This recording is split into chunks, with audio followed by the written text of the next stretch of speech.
Hey guys, welcome back to another video. My name is JD Yu-Gi-Oh! Orion, and today we got a deck profile that is not Dark Spiral, because I just said fuck none of that. Anyway, so today we got PK Fire, and I thought, okay, you know what? I changed this deck up for the last time, so let me just do another deck profile. I will be having variety later, because I have no life. So let's begin. Now remember to like and subscribe if you want to, but if you don't, I don't really care. I really don't. Anyway, so let's begin, of course, with our staples. We're playing Tour Guide. She basically summons a Burning Abyss from the deck and negates its effect. Go into Dante very easily. A Graph. Graph just is a summon from deck, which is really amazing. And it's needed, and it's also at 1. I wish I could play more copies if I could. Playing Seer. Seer is a summon from deck. This allows you to do the Dante loop, which is really amazing and gets you a lot of advantage. So playing one of each. Next, we're playing triple Scarm. Scarm is an end phase search for any level 3 Dark Fiend. So you're able to search Tour Guide, Scarm, you name it, Brow. But we don't play Brow, but we could. So yeah, we're playing triple Scarm. Next, we're playing triple Farfa. Farfa is the spot removal. It just banishes a card until the end of the turn, which is really good in case you need to get rid of a problem card, in case your Dante can't get over it. Also, helps break boards. So we're playing triple Farfa. Yeah. Next, for our 2-of, we're playing double Libic. Libic is, you special summon a BA from a level 3 Dark Fiend from your hand with its effects negated. So you can summon Burning Abyss from your hand without them going boom, which is really nice. So double Libic. Next, our 1-ofs, we're playing an Alec. Alec negates a monster effect, which is really helpful if you send it off of Beatrice, helping stop your opponent from making big boards. Barbar is you banish up to 3 BA from your grave to burn your opponent for 300 times each one. Also, Barbar is the biggest body out of the main deck monsters, so at least you're able to get something out of it. So, an Alec, 1 Barbar. That's it for all of our BAs. We don't play much of a big engine. Next, we're playing triple Fiendish Rhino Warrior. Rhino Warrior prevents our Fiend monsters from being short battle by card effects while he's on the field, except for him. And when he's into the grave, you send a Fiend from your deck to the grave, except for him. So this allows you to get a lot of advantage off of Graph, Seer, Scarm, you name it. So, triple Fiendish Rhino Warrior. And this plus any BA is a crazy combo, which I could show later. So, triple Fiendish Rhino Warrior. Next, since we're playing PK Fire, we gotta play the Phantom Knights. We're playing triple Silent Boots. Boots allows us to we can special summon Boots from our hand if we control another Phantom Knight. We can even special summon from our hand if we do control another Silent Boot, so that's nice. Also, you can banish them from your graveyard to search any Phantom Knight spell or trap, aka Fog Blade. So yes, triple Boots. Next, we're playing double Ancient Cloak. Ancient Cloak can target a dark monster on the field and give it 800 attack and defense until the end of the next turn, and he can target himself. Also, you can banish him to search a Phantom Knight's monster, which is really nice. So, double Cloak. Next, we're playing 1 Ragged Glove. Ragged Glove gives an Xyz monster using a Dark Xyz that uses him as a material an extra 1000 attack. Also, you can banish him from your grave to send any Phantom Knight card from your deck to the grave, allowing you to send any Phantom Knight of your choice. Maybe you want to search a monster with Ancient Cloak, or you want to search Fogblade with Boots. Next, we're playing double Eaters a Million. Eaters a Million is really nice in the deck because you banish 5 useless extra deck monsters that you don't really need because our extra deck's kind of made for certain matchups. For example, Scottish Striker, Goki, yada yada yada. But also, whenever he attacks a monster at the damage step, he banishes it face down, allowing us to get rid of monsters very easily, and it's really hard to stop. Also, he can't be Kaiju'd, which is very nice, and he gains attack equal to the number of banished face down cards times 100. So double Eater. Next, we're playing 1 Iblee. This is for our mermaid, our Iblee lock that we can easily do in a combo. And plus, when we summon this, we can easily make Borreload and friends. So One ability. And if we do draw into this, we can just play Allure to get rid of it. And if we do draw this, we just make Mermaid and Friends. So 1 ability. Next is our spells and traps. We're playing triple Allure of Darkness. It's a staple because our deck's all dark, and we're able to take advantage of the banishing thing. So triple Allure. Next is a card I put into the deck now. 3 Ledger of Ledgerman. Basically, if you don't know what this does, you can banish 3 cards off the top of your deck face down, and during the 3rd standby phase after this card's activation, you add all of them to your hand. You can only activate 1 per turn. Basically, you banish the top 3 cards of your deck, you wait 3 turns, and you add them all to your hand. This is unashable, so you are able to basically draw 3 in 3 turns without knowing it can't be hand-trapped, which is very nice. Granted, it's extremely delayed, but you are able to get a lot of card advantage out of nowhere. Also, this card is made for grindy decks that's able to last for a while, aka Burning Abyss, and you are just able to if you are able to grind it out, you're going to get free advantage. And keep in mind, since they're being banished face down, only you can look at them.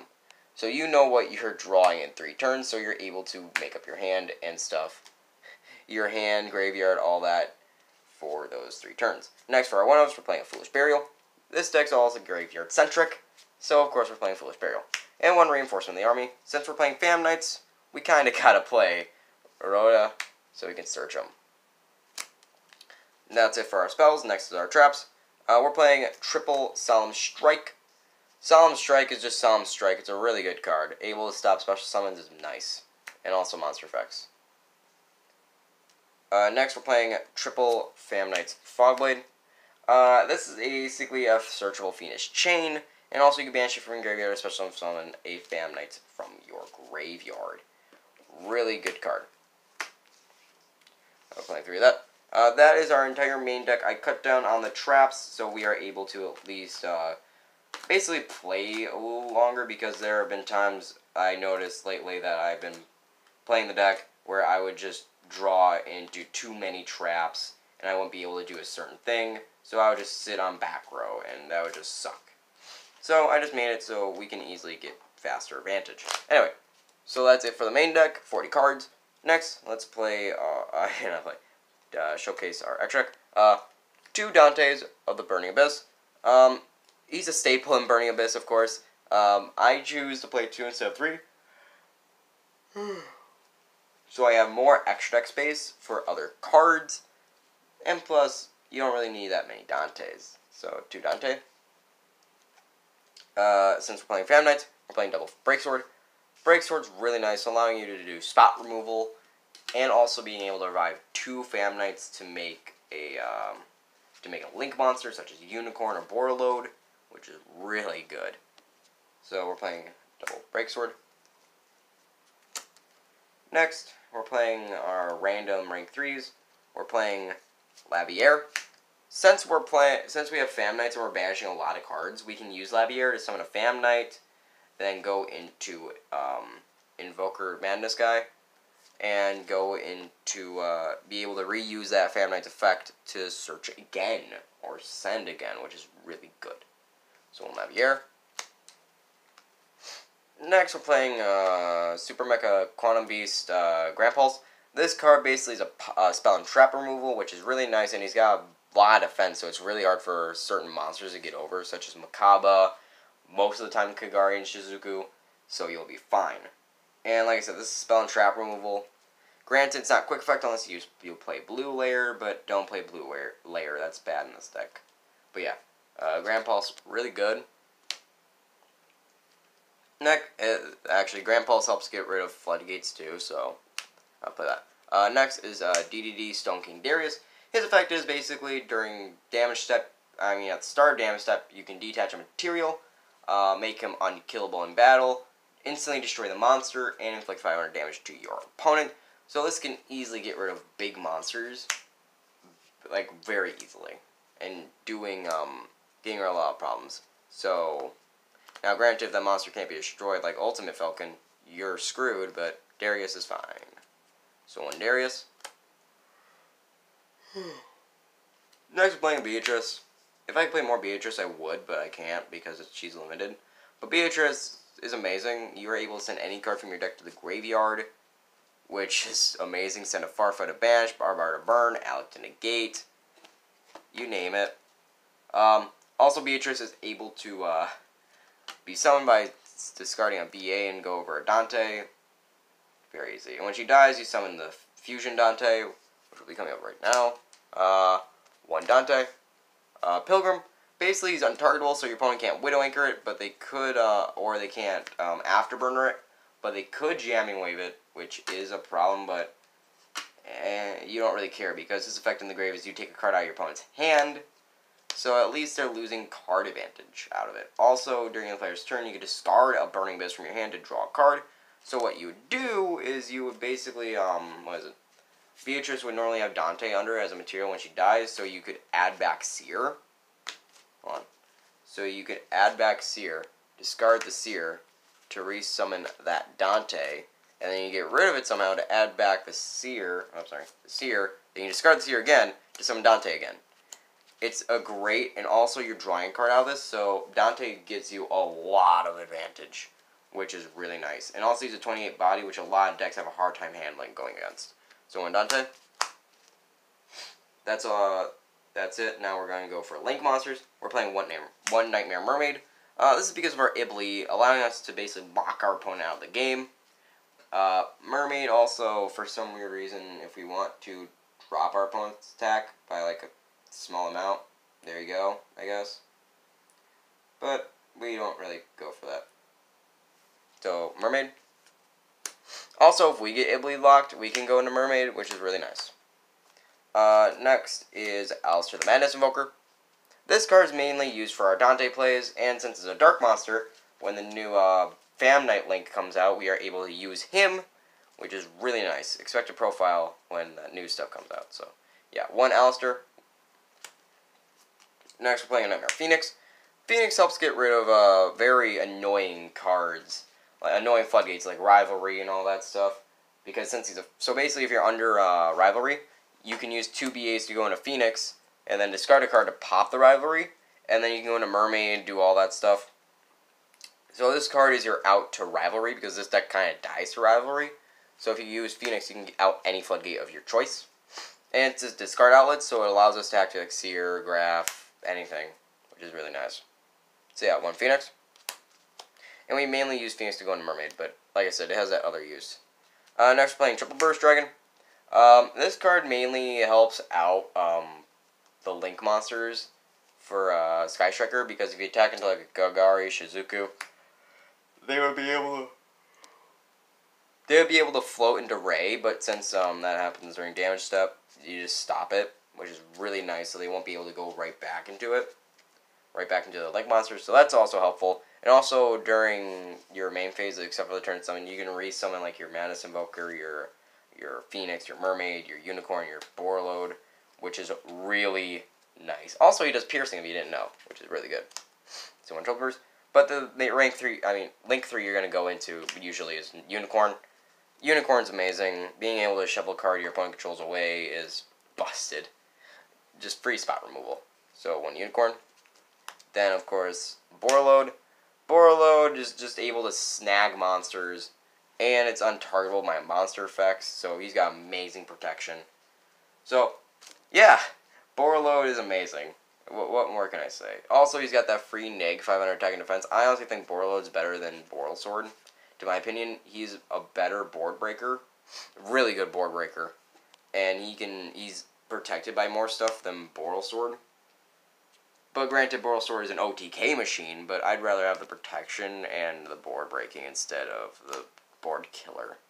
So yeah, one Borload. Now let's go into the side deck, because why not? We're playing double Gamma Seal. Gamma Seal is a kaiju. Why can't we play kaijus? And since Goki aren't really much of a deck anymore, well, you don't really see it as much. We're not playing Ra and Lava Golem, because as before, they were everywhere. So we're just now going to play Gamma Seals. Because why not? So, double Gamma Seal. I will possibly replace these with Radians, because he's dark and he has synergy with Lure. Next, we're playing double Chaos Hunter. Thunder Dragons are going to become a thing, so Chaos Hunter it, and you're fine. you'll be fine.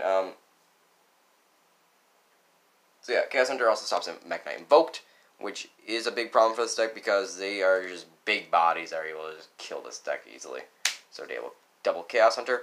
Also, she's protected from Phoenix Rhino Warrior, and again, a discard outlet for your BAs. So double Hunter. Next, an extra Eater 1,000,000. If you're going second, you can just play a third Eater, and you're able to just get to it consistently and just start picking away at their board. So an extra Eater. Next, we're playing double Twin Twister. I removed this a little bit ago, but then I was like, well, you know what? I don't have much good spot in trap removal, so I guess I'm playing Twin Twister. So yeah, good discard outlet too. Like, your deck wants to have discard outlets. I'm sorry if I keep saying that. Next, first, again, a new card I found out and I thought was really good. Deck Lockdown. Deck Lockdown, if you don't know what it says, basically neither player can add cards to their hand except by drawing them, and cannot special summon monsters from the deck. So basically what it's saying is that if you deck lock down your opponent, they won't be able to add cards, period, to their hand, except for drawing them. So if you do this to a Sky Striker player, they won't be able to engage at all, they won't be able to Kagari, they won't be able to Shizuku, anything like that. They won't be able to have advantage at all. Also, they can't special summon from the deck, so if they try to activate their field spell, they cannot because they won't be able to summon Ray from deck, which is really nice. Deck Lockdown does stop your Dante and Skarms, but that's really it, and your Graphs, but you really don't care because if you're able to just basically shut down an entire deck, you are fine. Also, Deck Lockdown stops Mech Knight a bit because Morningstar, or not Morningstar, yeah, well, basically Morningstar, but Blue Sky and Purple Nightfall, you're able to stop those from searching, and Memory from summoning from deck, so you're pretty good. So yeah, Deck Lockdown stops a lot of decks, which is really nice. Also, this stops a Soul Day too, because they won't be able to add Phoenix Blade back to hand, their Gokis won't be able to search. So yeah, Deck Lockdown is a really good card in my opinion, especially in BA, so double Deck Lockdown. Next for our traps, we're playing double Mind Crush.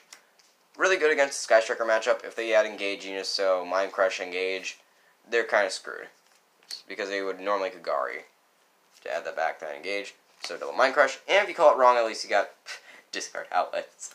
Anti-Spell, great against the Sky Striker. Again, this deck's kind of made to kill Sky Striker right now, because Sky Striker is like the most prominent deck.